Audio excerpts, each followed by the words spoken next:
भैया, पहलवान, दादा, धार वाले फूफा, ममता बेवफा, सारे कैरेक्टर एक ही साथ दे मारो आप तो फेंक के। डिप्रेशन में गया था मैं।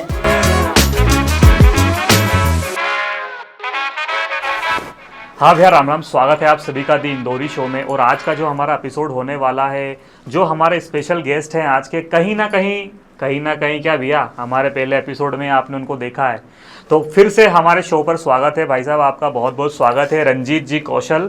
और रंजीत जी कौशल मैं इसलिए कह रहा हूँ आज भैया को, क्योंकि रंजीत भैया इंदौरी से मैंने आपको फर्स्ट एपिसोड में मिला दिया था। आज मैं आपको मिलाने वाला हूँ रंजीत कौशल जी से, क्योंकि रंजीत भैया एक अलग पर्सनालिटी है और उनके साथ साथ एक रंजीत कौशल जी एक अलग पर्सनालिटी है। तो आज कुछ अनकहे अनसुने पहलू हम उनसे जानेंगे और उनसे बहुत सारी बातें करेंगे। तो सबसे पहले रंजीत भैया, आपका बहुत बहुत स्वागत है दी इंदौरी शो में। बिहार आओ। भैया, पहला सवाल पूछने से पहले मैं आपसे ये पूछना चाहूँगा कि कैसे एक बॉडी में दो पर्सनालिटी आप रखते हो। रंजीत कौशल जो एक अलग दुनिया से है, अलग दुनिया इन द सेंस कि एक दूधिया गांव से आकर इंदौर के बाद मुंबई का सफ़र, और एक रंजीत भैया जो हैं, जो अभी के समय में अपनी डबिंग के लिए काकी, दादा, ए डोकरा, पहलवान, उन चीज़ों में काफ़ी हद तक बहुत आगे जा चुके हैं। तो कहीं ना कहीं जो हमारी ममता बेवफा और धार वाले फूफा और भैया वो महेश डीजल के लिए ना रो नहीं रहा है, वो डीजल के लिए बोल रहा है कि भैया आ जाओ, मैं डलवा लूंगा डीजल, आप बस कार लेके चलो। तो भैया देखो, सबसे पहली बात, अभ्यास ही गुरु होता है। मेरा कोई गुरु नहीं है, मैंने कहीं ट्रेनिंग नहीं ली। वॉइस ओवर हो, एक्टिंग हो, इंदौरी हो, कहीं किसी से सीखा नहीं है। अभ्यास ही गुरु होता है। तो जैसा मैंने स्टार्टिंग में अपनी जर्नी आपको बताई थी कि भाई ये कहानी शुरू होती है, ये इंदौर के पास में देवगुराड़िया गांव है, उसके पास में दूधिया गांव के एक बच्चे की, जिसको फिल्म में देखना और उसके किरदारों की नकल उतारने का बड़ा शौक़ है। क्रिकेट खेलने का बड़ा शौक़ है, अखाड़े खेलने का बड़ा शौक़ है, डांस करने का शौक़ है, पेंटिंग करने का, संगीत का। तो शुरू से ही उसकी उस फील्ड में रुचि थी। और फिर आगे चल के धीरे धीरे सोशल मीडिया का समय आया, टेक्नोलॉजी का ज़माना आया और उसको अपनी कला दिखाने के लिए प्लेटफॉर्म मिला और उसने अपनी कला को परोसा। तो जब शुरुआत हुई थी तो सभी को पता है कि भाई पहली शुरुआत कैसी होगी। आपने भी अपनी पहली वीडियो देखी होगी तो आपको लगता होगा कि अरे तो समय के अनुसार मैंने काम किया और चीज़ों को ऑब्जर्व करना शुरू किया, सीखना शुरू किया, टेक्नोलॉजी का पूरा उपयोग करना सीखा। आज का समय ऐसा है कि पुराना जो समय था, जब टेक्नोलॉजी नहीं थी, सोशल मीडिया नहीं था, इंटरनेट नहीं था, तो आपको कोई भी कला सीखने के लिए स्पेशली गुरु की आवश्यकता होती थी। भले आपको डांस सीखना हो या संगीत सीखना हो या कोई भी। लेकिन आज का समय ऐसा है कि आपके अंदर एक लगन होना चाहिए। अगर आपके अंदर एक लगन है, हैप्पीनेस है और भूख है, तो आप सिर्फ गूगल से या यूट्यूब से क्वेश्चन कर लो कि भैया एडिटिंग कैसे करते हैं और वीडियो में बैकग्राउंड कैसे मर्ज करते हैं, फेसबुक पे अकाउंट कैसे बनाते हैं, यूट्यूब पे अकाउंट कैसे, कोई भी सवाल है आप डायरेक्टली इंटरनेट से पूछ सकते हैं, वो आपको बताएगा। आप उसको फॉलो करो और वो कला आप सीख जाएंगे। लेकिन डेडिकेशन होना ज़रूरी है। तो मुझे इन चीज़ों में रुचि थी, इन चीज़ों से प्यार था और टेक्नोलॉजी की हेल्प लेते लेते तुम्हारा भाई यहाँ तक आया है। बहुत बढ़िया। मैं दूसरा सवाल आपसे ये पूछना चाहूँगा कि जैसे आपने बहुत बड़े प्रोडक्शन हाउस टीवीएफ के साथ एक वेब सीरीज की थी, सिक्सर। तो उसके बाद लाइफ एकदम से चेंज हुई या कुछ ऐसे उतार चढ़ाव आए कि यार अब अपन ने टीवीएफ के साथ काम किया है, वेब सीरीज में आ गए हैं, उसके बाद वापस इंदौर आके फिर से डबिंग वाले वीडियो, तो क्या कुछ परिवर्तन आपने पाया? देखो, यहाँ पर बहुत सारी बारीक बारीक चीज़ें होती है, वो आप पे डिपेंड करती कि आपकी रुचि किस में है।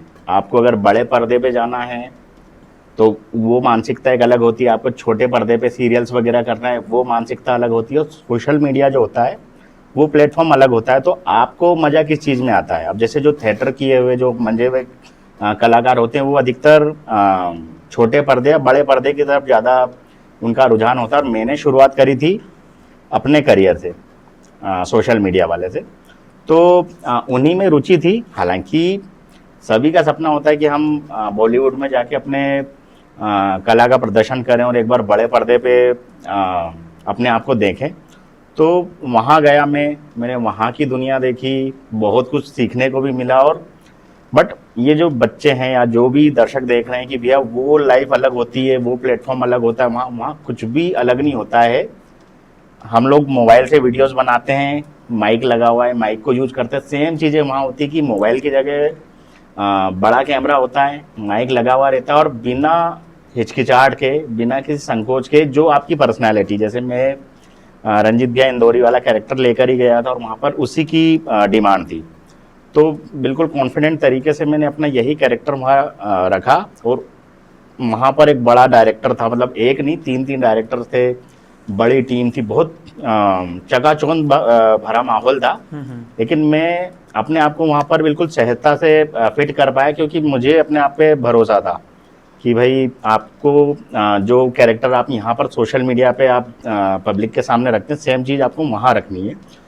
तो बस एक छोटी सी जो मेरे मन की रुचि कि भाई बॉलीवुड है बड़ा जोरदार है, अच्छा है, लेकिन वहाँ पर आपको साबित करने के लिए बहुत ज़्यादा एफर्ट लगाने पड़ेंगे, क्योंकि वहाँ पर कंपटीशन बहुत ज़्यादा है। और सोशल मीडिया ऐसा है कि भाई आपका खुद का प्लेटफॉर्म है, यहाँ पर जो आपके फॉलोअर्स या सब्सक्राइबर्स है वो आपके हैं, आपको पसंद करने वाले हैं।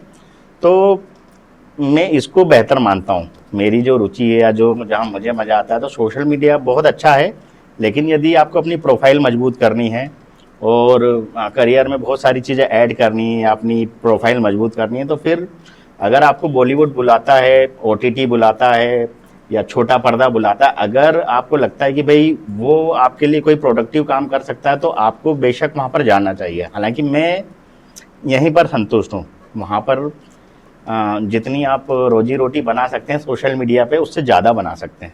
बहुत बढ़िया। हमारे गुप्त सूत्रों से भी हमें बहुत सारी जानकारी मिली है, अभी धीरे धीरे सारे राज खुलेंगे। हाँ। हमारे गुप्त सूत्रों से हमें ये पता चला है कि यार रंजीत भैया इंदौरी जो हैं काफ़ी ईगोस्टिक और काफ़ी एटीट्यूड आ गया है। वो मैं क्यों कह रहा हूँ वो भी मैं आपको बताऊंगा, क्योंकि हमारे गुप्त सूत्रों ने हमें ये भी बताया कि भैया ये इंडस्ट्री में किसी से मिलते नहीं हैं, और एक जो सबकी शिकायत होती है कि भैया ये कभी फ़ोन नहीं उठाते। अपना भी बहुत बार नहीं उठाया, वो तो इस बार ये शो पे आए हैं, वो अलग बात है। तो भैया ऐसा क्यों करते हो आप? देखो भैया यार, ये जो चीजें होती है ना, मतलब क्या बोला जाए यार, मतलब सच है ना, बोलो, सच है। सच सुनना है ना हम लोगों हाँ, को, तो सबसे सच बोलो आप। पहली बात भैया, गलत फहमियां तब पैदा होती है जब सारे सवालों के जवाब आप स्वयं खोज लेते हैं। भैया ने मेरे को फोन लगाया और मैंने नहीं उठाया, तो बंदे ने अपने आप ही मन में सोच लिया कि अगले को तो एटीट्यूड आ गया। भैया की भी तो कंडीशन देखो कि अगले ने फोन गाय को नहीं उठाया। एक्चुअली क्या होता है शुभम भैया कि जब आप अपनी हॉबी को लेके सामने आते हैं और जब आपको नए नए रिजल्ट्स मिलना शुरू होते हैं, तो आपको बड़ा मजा आता है कि भाई मेरे वीडियो में व्यूज आना शुरू हो गए। आज मुझे कोई मार्केट में व्यक्ति मिला जिसने मेरे साथ सेल्फी निकलवाई, अरे आज तो शुभ इंदौरी शो में जाने का मौका मिला, और उन्होंने मेरा पॉडकास्ट किया, और नए नए मित्रों से, नए नए इन्फ्लुएंसर से, नए नए कलाकारों से जुड़ने का मौका मिलता है। तो वो जो शुरुआती दौर रहता है बड़ा हैप्पीनेस भरा हुआ होता है, बहुत मज़ा भी आता है, और जो आपके सपने होते हैं वो पूरे हो रहे होते हैं, तो आप सभी से कनेक्ट रहते हैं। लेकिन अगर आप कंसिस्टेंसी रखते हैं और पैशन को प्रोफेशन बनाते हैं, आप अपनी रोजी रोटी का माध्यम उसको बनाते हैं और वो बन भी जाता है, तो जब आप व्यस्तताओं की तरफ जाते हैं ना, तो कहीं ना कहीं आपको त्याग की भावना रखना पड़ेगी, है ना। आज एक समय ऐसा था कि मैं बिंदास था कि किसी ने भी कॉल किया और मैं पहुंच गया, क्योंकि समय बहुत होता था, जिम्मेदारी नहीं थी, और इसको हमने अपने करियर से ऐड ऑन नहीं किया था। लेकिन जैसे ये मेरा करियर बना, ये मेरा काम बना, जिम्मेदारियां मैंने इसकी अपने ऊपर ली, मैं डेली सुबह जल्दी उठ जाता हूँ, 9 बजे अपना घर छोड़ देता हूँ, और रात को 1-1, 2-2 बजे तक मैं अपने घर नहीं पहुँच पाता हूँ। कभी 2 बज रही, कभी 3 बज रही है ना। तो काम, जिम्मेदारियां इतनी बढ़ जाती कि आप चाह के भी अपने जीवन को मौका, मतलब ये बात तो आप मित्रताओं भरी कर रहे हैं कि भाई दोस्तों को समय नहीं दे रहा, या कोई रिश्तेदारी में अपने बच्चों को टाइम नहीं दे पा रहा हूँ, ये फैक्ट है। तो बहुत सारी जिम्मेदारियां होती है और मैं बदला नहीं हूँ। जैसे मैं समाज सेवा के लिए मैं हमेशा तत्पर रहता हूँ। बीच में ऐसा दौर आया था कि भाई काफ़ी सारी चीज़ें हो गई थी कि मैं इनमें भी सम्मिलित नहीं हो पाया जिम्मेदारियों की वजह से, लेकिन ट्राई पूरा कर रहा हूँ कि इन चीज़ों में मैं बैलेंस बनाऊं, लेकिन इसका मतलब ये नहीं कि भैया को घमंड आ गया, भैया मत सुनो यार हम बोले। सूत्रों थोड़ा सा रिसर्च अच्छी करो, क्योंकि भैया जो बता रहे हैं मुझे भी कहीं ना कहीं लगता है सच है। आपको क्या लगता है वो कमेंट करके बता देना। और कुछ चीज़ें ऐसी है भैया जो स्टार्टिंग से कुछ लोग ऐसे हैं जो आपके और हमारे साथ है, आज वो इंडस्ट्री में वही दोस्ती है या कुछ बदलाव आया है? क्योंकि क्या होता है ना भैया, जिस इंडस्ट्री में हम हैं वहाँ कुछ लोग हमारी ग्रोथ देख के बहुत खुश होते हैं, हाँ, और कुछ लोग हैं जो पता नहीं क्यों, मुझे नहीं लगता ऐसा करना चाहिए, लेकिन बहुत सारे लोग ऐसे हैं कि यार ये आगे बढ़ रहा है, हम आगे नहीं बढ़ पा रहे हैं, तो कहीं ना कहीं वो पीठ पीछे बातें होने लग जाती है। तो वैसा अभी आपके साथ इंडस्ट्री में कैसा हो रहा है? हाँ, ये तो जीवन की सच्चाई है। नेगेटिविटी कभी भी आपका पीछा नहीं छोड़ेगी, और शुरू में जब आप शुरुआत करते हैं ना, तब सारी चीज़ें आपके साथ में होती हैं। लेकिन जैसे अपन ने 3 इडियट मूवी में देखा था कि भाई दोस्त फेल हो जाए तो दुख होता है, लेकिन फर्स्ट आ जाए तो ज़्यादा दुख होता है। हालांकि ऐसा नहीं है, और ये दस्तूर है। जैसे हम लोग देखते हैं कि भाई आप सभी को खुश नहीं कर सकते हैं, है ना। मतलब बस मैं इतना ही कहना चाहता हूँ कि ये जो नेगेटिविटी है ना, इससे आपको बचा के रखना है अपने आप को। आपकी ईमानदारी आप अपने साथ में रखो। और जैसे मैं ग्रामीण परिवेश से हूँ, है ना, कभी हम लोग गांव की ज़मीन से जुड़े हुए हैं, और ये चीज़ें तो हम लोगों ने अभी अभी देखी है। लेकिन हमारा जो ग्रामीण कल्चर होता है ना, ये सामूहिक होता है। मतलब हमारे गांव में अगर किसी की डेथ हो जाती है तो सारे गांव वाले इकट्ठे होके पूरा हेल्प करते हैं हर प्रकार की। लेकिन शहर का वातावरण बदल गया, लेकिन जो हमारी ग्रामीण संस्कृति है ना, उसमें हमेशा एकता सिखाई जाती है। तो ये हम हमारे हिस्से की ईमानदारी रखते हैं। लेकिन आपकी तरक्की देख के अगर कोई व्यक्ति आपसे कट रहा है या जल रहा है, तो निराशा तो होती है, लेकिन आप उसको फिर ज़बरदस्ती रोक नहीं सकते हैं। तो आपको अपने आप को स्ट्रांग रखना पड़ेगा, अपने करियर पे फोकस करना पड़ेगा, और ये जो नेगेटिविटी आती है इससे अपने आप को बहुत दूर रखना पड़ेगा। और अगर कोई व्यक्ति आपको ऐसा आभास हो रहा है कि भाई नेगेटिविटी फैला रहा है और आपके काम को प्रभावित कर रहा है, तो उसको छोड़ देना बेहतर होता है। मतलब जाने दो उसको, हाँ, जो जाना चाहता है। ममता बेवफा।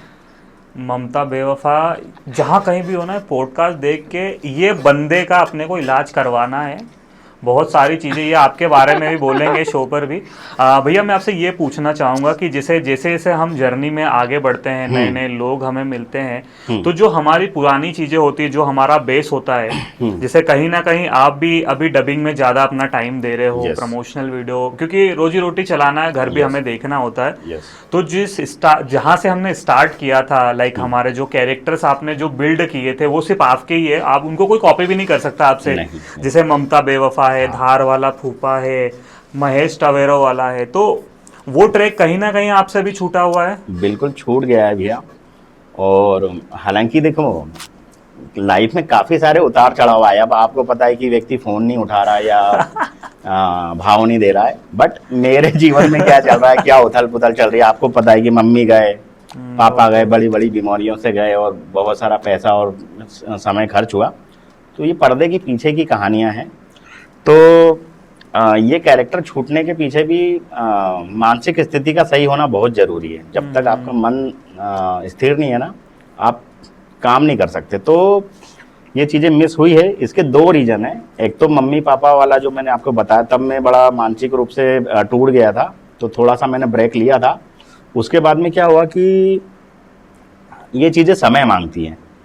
अब मेरी डबिंग वीडियोस चलना शुरू हो गई थी, इंस्टाग्राम काफ़ी ग्रो हो गया था, और उसकी वजह से काफ़ी सारे प्रमोशंस मुझे मिलना शुरू हो गए। अब होता ये है कि आपके पास में एक बड़ी टीम होना ज़रूरी, ताकि आप काम बांट सको, तो आपके ऊपर बोझ कम हो जाए।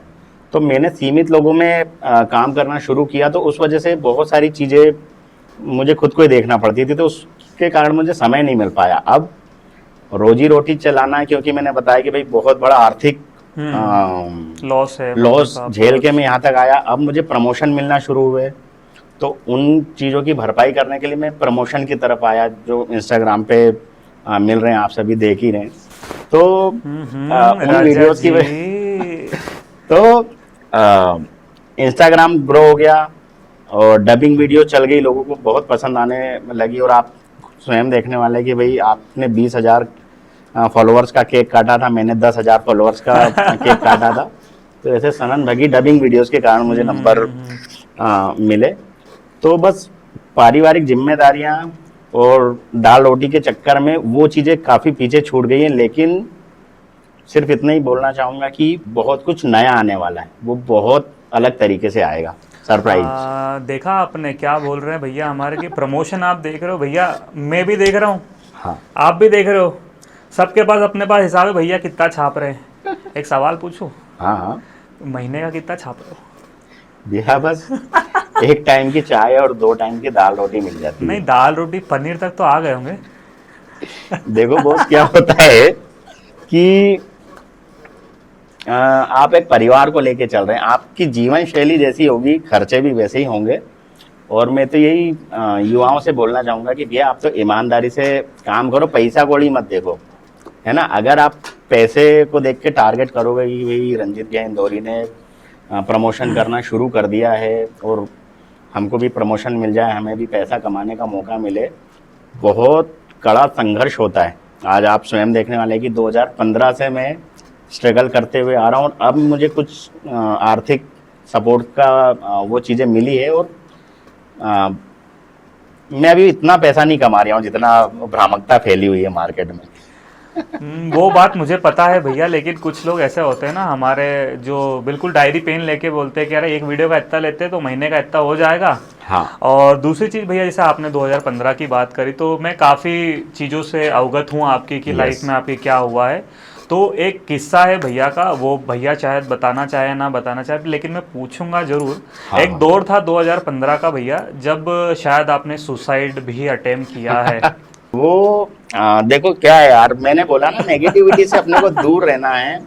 डिप्रेशन में गया था मैं, बहुत बुरी कंडीशन में पहुंच गया था मैं, और मेरा शरीर काफ़ी कमज़ोर हो गया था। मैंने बहुत इलाज करवाया, एक कैरेक्टर भी डाला था, वो भागीरथपुरा वाले बाबा साहब से झाड़ फूँक करवाना, तो वो कैरेक्टर भी अपन ने देखा कि भाई झाड़ फूँक भी करवा के देख लिया। तो वो डिप्रेशन का दौर था, तब भी आर्थिक तंगी वाला मामला था, और धीरे धीरे वो चीज़ें मुझ पर हावी होना शुरू हो गई थी। लेकिन फिर मेरी गुड़िया, मेरी बेटी, उसका मैंने मुंह देखा कि यार भाई इसका भविष्य मुझसे जुड़ा हुआ है, तो मैंने बहुत सारी मानसिकता बदली और काम पे फोकस किया। और तब जाके ये चीज़ें भी मैंने सीखी कि भाई जो लोग मतलब उनके मन पे बहुत बुरी तरह से चीज़ें हावी हो चुकी होंगी, जो छोड़ के चले गए, जो सुसाइड कर लेते हैं। सुसाइड एक क्षण भर का एक आवेश होता है कि भाई अपने को गुस्सा आया, अपन ने किसी में चनकट रसीद कर दिया, बाद में अपने को ऐसा लगता है कि भाई यार बेवजह मार दिया उसको, तो वैसे ही एक दौरा छूटता है व्यक्ति को और वो सुसाइड कर लेता है। लेकिन अगर व्यक्ति थोड़ा सा मानसिक संतुलन स्टेबल कर ले, वो ध्यान करे, समय पे दवाई गोली ले और चिंता करना छोड़ के सिर्फ लाइफ पे और काम पे फोकस करेगा, तो डिप्रेशन से आसानी से निकल सकता है। तो और दवाइयाँ भी तभी आपकी हेल्प करेगी जब आप दवाइयों की हेल्प करोगे। ठीक आपको अपने आप में होना है। तब मुझे ये सीखने को भी मिला कि डिप्रेशन सिर्फ एक हमारी सोच होती है। अगर हम हमारी सोच बदल लेंगे ना, तो मौत से बचना तो ठीक है, आप बहुत आगे तक जा सकते हो। भैया दूसरी चीज़ मैं आपसे ये जानना चाहूँगा कि जैसे जिस समय में आपने शुरू किया था उस समय तो सोशल मीडिया का इतना क्रेज़ था नहीं ना कुछ डिजिटल मीडिया का क्रेज़ था। हाँ। लेकिन आज के समय में जब हम देखते हैं, बच्चा पैदा होते ही उसके मम्मी पापा बोल देते हैं अरे अरे मेरा बेटा तो राजा बेटा मेरा वीडियो बनाएगा, ये करेगा वो करेगा। तो कहीं ना कहीं वो जैसे हमारे समय में क्या है, अगर मैं आपको कुछ बोल भी दूंगा तो आप बोले चल ठीक है यार छोटा भाई है, एक बार का माफ़ कर दोगे। यस। लेकिन आज के समय में जो है पेशेंस बिल्कुल जीरो नहीं है। आप किसी को कुछ बोलो वो आपको 4 सुना के चले जाएगा। तो Yes. आपको इस समय में और उस समय में क्या कुछ दिखता है? और जैसे सोशल मीडिया कुछ लोगों के लिए बहुत अच्छा है लेकिन कुछ लोगों के लिए बहुत खराब भी है। वो आप भी पता है आपको कि कैसे कैसी चीजें सोशल मीडिया पे आजकल देखी जा रही है। Yes. तो उन चीजों से ओवरकम करने के लिए जो हमारे दर्शक है, क्योंकि बहुत सारे ऐसे भी होंगे जो कच्चा बादाम भी देखते होंगे और बहुत सारे अच्छा कंटेंट भी देखते होंगे। Yes. तो उन लोगों को आप क्या कहना चाहोगे कि यार, क्योंकि देखो क्या होता है, जो हमें देखना है हम वो सर्च करते हैं, तो आप उनसे कैसे बताओगे उनको कि आप अपने बच्चों को सही राह पर कैसे लाएं और खुद भी उस सही राह पर कैसे चलें? ये देखिए क्या होता है कि हर चीज़ सबसे पहले तो एक्सेप्ट करना ज़रूरी है। जब हम बड़े हो रहे थे तब बड़ी मर्यादाएं होती थी, शर्म होती थी, बड़े बुजुर्ग अपना पर्सनालिटी लेके चलते थे, बच्चों को अपना फर्ज निभाना है, महिलाओं को महिलाओं का निभाना है। लेकिन जैसे सोशल मीडिया आया ना, सब चीज़ें खुल गई है। बहुत सारी जो छुपी हुई बातें थी वो सोशल मीडिया के माध्यम से बच्चों तक पहुंच रही है, महिलाओं तक पहुंच रही है, लड़कियों तक पहुंच रही है। तो बहुत सारा समय बदल चुका है। तो वो पुरानी सोच को छोड़ के अब आपको इस नए समय को कैसे एक्सेप्ट करना है, इस आधार पे आपको आगे बढ़ना पड़ेगा। जैसे कई लड़कियां मुझसे बोलती है कि भैया हम भी बहुत कुछ करना चाहते हैं, लेकिन हमको मजबूरी के कारण हमारा अकाउंट है ना प्राइवेट रखना पड़ता है, क्योंकि हमारे प्रोफाइल को देख के हर लड़की की समस्या है, 101% लड़कियों की समस्या है कि अगर उनकी प्रोफाइल है तो लड़के मैसेज करते कि आप बहुत अच्छे लग रहे हो, कहाँ से, आपका मोबाइल नंबर क्या है, उनको गंदी गंदी बातें जो भी वो सब कुछ चीज़ें फेस करनी पड़ती। फिर वो लड़कियां मुझसे पूछती भैया ऐसी सिचुएशन में क्या करें। मैं उनको यही बोलता हूँ कि बेटा ये फेस करना पड़ेगा। अगर आपको सोशल मीडिया पे अपना करियर बनाना है तो इन चीज़ों को इग्नोर करके अपने लक्ष्य की तरफ देखना पड़ेगा। तो काफ़ी लड़कियों ने मेरे कहने से अपना अकाउंट प्राइवेट से पब्लिक करा और उन्होंने काम करना शुरू किया। और बहुत सारी लड़कियों को मैंने सजेशन दिया, बंदों को दिया कि भाई आप किस तरीके से करियर में आगे बढ़ सकते हैं। तो ये चीज़ें तो आपको फेस करना ही पड़ेगी। साथ ही जो बच्चे होते हैं, जो छोटे से बड़े हो रहे हैं, एजुकेशन उनको देना पड़ेगा, व्यवहारिक ज्ञान, क्योंकि बहुत सारी चीज़ें ऐसी ओपन हो गई है जो हमने हमारे बचपन में कभी नहीं सुनी थी, कभी नहीं सुनी। लेकिन वो है तो आप उन चीज़ों से बच्चों को बचा नहीं सकते। और अगर आप मोबाइल पे पूरी तरीके से अंकुश लगाते हैं या सोशल मीडिया पे पूरी तरह से अंकुश लगाते हैं तो उनको आप भविष्य में ग्रोथ करने से रोकने का काम करोगे। तो इन्हीं के साथ में उनको आगे भी बढ़ाना है, उनको शिक्षित भी करना है। साथ ही जो कंटेंट क्रिएशन की बात करी तो मैं देख रहा हूँ कि आजकल ओरिजिनल की बहुत कमी हो गई है। अभी जैसे मैंने आपसे कहा कि भाई मैं बहुत कुछ नया लेके आने वाला हूँ, तो वो मेरा आत्मविश्वास है क्योंकि मेरे पास में नया कुछ है, मेरा खुद का है और मैं खुद ही क्रिएट करता हूँ। मैं कहीं से अपन ने कॉपी पेस्ट नहीं सीखा, सोशल मीडिया से कोई जोक इतने अपन ने उठाया नहीं है। तो ओरिजिनल सोचना ज़्यादा ज़रूरी होता है। लेकिन आजकल होड़ मच गई है। आप स्वयं देखेंगे कि भाई 2015 से हम लोग स्ट्रगल करते आ रहे हैं, आप भी और मैं भी, कि आज भी हम लोग आज 2-3 लाख फॉलोवर्स के आसपास ही, हालांकि हम लोगों की फेस वैल्यू और प्रतिष्ठा बहुत है, नंबर से उनकी तुलना नहीं कर सकते, लेकिन धैर्य रखना जरूरी है। अब कई लोग, जैसा अपन ने लास्ट टाइम में भी बात करी थी कि कई लोग आते हैं बच्चे की भैया पब्लिक से बोल दो कि इसको फॉलो कर लें, इसको सब्सक्राइब कर लो, लेकिन वही वाली बात है कि कोई आपको क्यों पसंद करे है ना। आपके अंदर जैसे नेहा को आपने देखा होगा जो मेरे साथ में व्लॉगिंग में रहती है, मेरे जितने भी वीडियोस होते हैं प्रमोशनल, उसमें उसका अकाउंट मर्ज होता है, मैं उसको बराबर कॉल देता हूँ। कोई वीडियो 36 मिलियन पे पहुंचा है, कोई 40 मिलियन पे पहुंचा है, कोई 3 मिलियन पे पहुंचा है, कोई 5-6 लाख पे पहुंचा है, लगभग वो सारे मिलियंस वाले वीडियो में उसका अकाउंट मर्ज होता है। मेरे 3 लाख प्लस होने वाले हैं आज तक, और उसके भी 2-2.5 हज़ार के आसपास ही अटके हुए हैं। तो पॉइंट यही है कि आपको ईमानदारी से मेहनत करना पड़ेगा और ओरिजिनल देना पड़ेगा, और प्रयास यही करें कि आप अपनी सोच से कंटेंट क्रिएट करें, ना कि कॉपी पेस्ट करें कि भाई मोटिवेशनल करना है तो गूगल से आपने उठा लिया, श्रीमद् भगवत गीता से कंटेंट उठा के बोल दिया।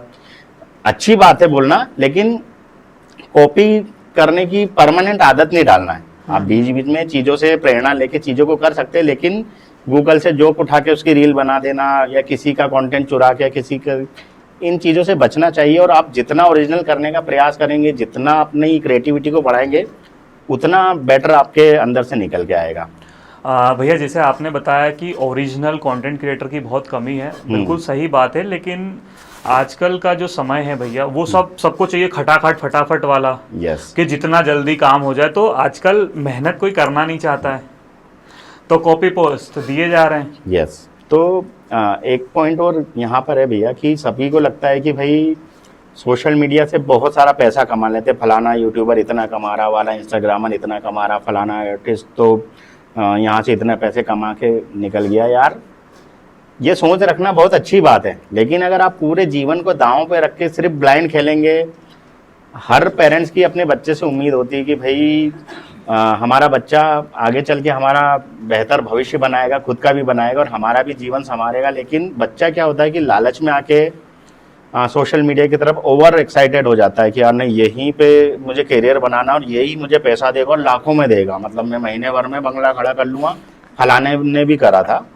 और इस तरह की अति उत्साह के चक्कर में वो अपना पूरा जीवन चौपट कर लेता है। तो जिम्मेदारी से चलना जरूरी है। पहले तो आप पढ़ाई पूरी करें, है ना, और उसके बाद में कोई भी व्यवसाय या कोई अच्छा मजबूत जॉब देखें ताकि आपका फ्यूचर सिक्योर करें। और ये सोशल मीडिया वाला और ये जो अपना पैशन है, शौक है, ये मैं चाहता हूँ कि आपका करियर बने, लेकिन इसको सेकंड स्टेप पे ही रखना जरूरी कि अगर ये बाई चांस नहीं चल पाया तो आपके पास श्योर इनकम के लिए कोई साधन होना चाहिए।